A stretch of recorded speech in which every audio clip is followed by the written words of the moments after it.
Fora TV. The world is thinking.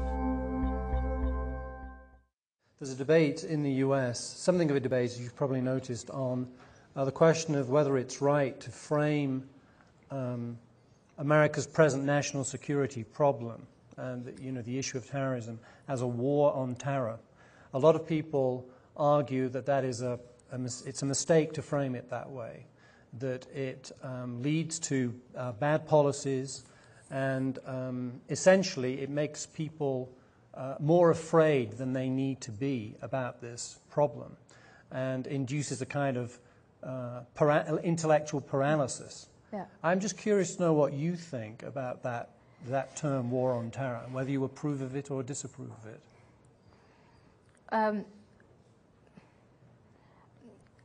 Let me see. If I indulge myself in a narcissistic way, I'll say I disapprove. If I put myself in the shoes of whoever invented the war on terror, I would say American foreign policy today, I would just typify it as being very honest, because America wants to be good, to be found to be good. There's a lot of anti-Americanism going on in the world. The image of America as the remaining superpower since 1989 is one of, what are they going to do with this absolute power corrupt, so what are they going to do with it? Are we going to be punished, and so on and so forth? But personally, and then again from an intellectually pure way, it's not a war on terror. It's a war on Islam. And I think that is why people like bin Laden are winning.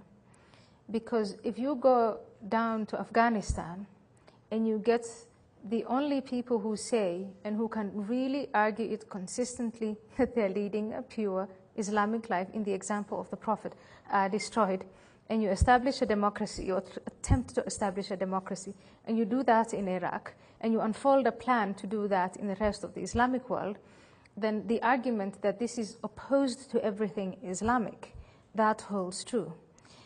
And so the more consistent you are, the more, Right. support you win.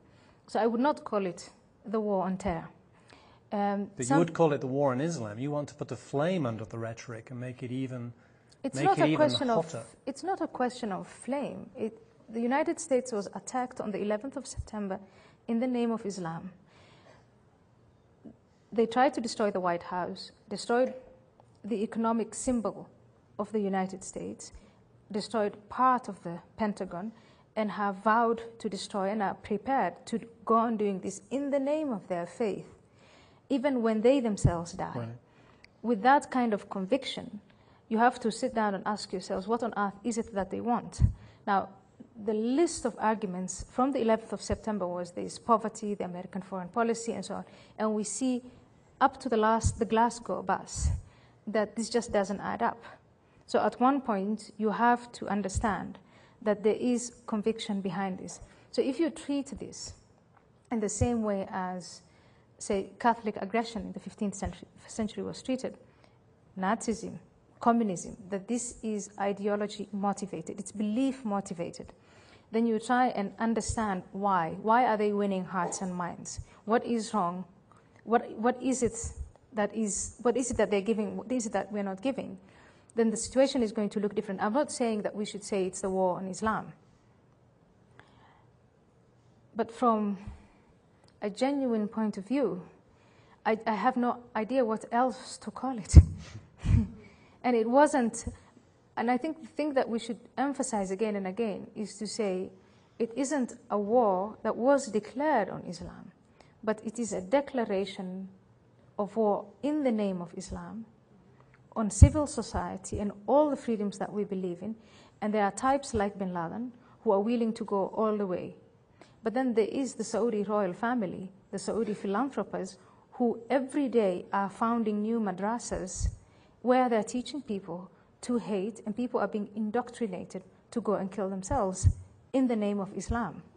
Iran wants to get that bomb to destroy Israel in the name of Islam. That's the argument. When the Soviet Union was doing that, the ideological argument was communism, and everybody was told communism is bad, and a strategic plan was set out to destroy and defeat communism And nothing of the sort is happening today. Everybody is just struggling to say, but it's just another religion. It's not another religion. You can disagree with me, and I really welcome disagreement. And I hope I'm wrong. But if you ask me, have I reached any other conclusion? I haven't.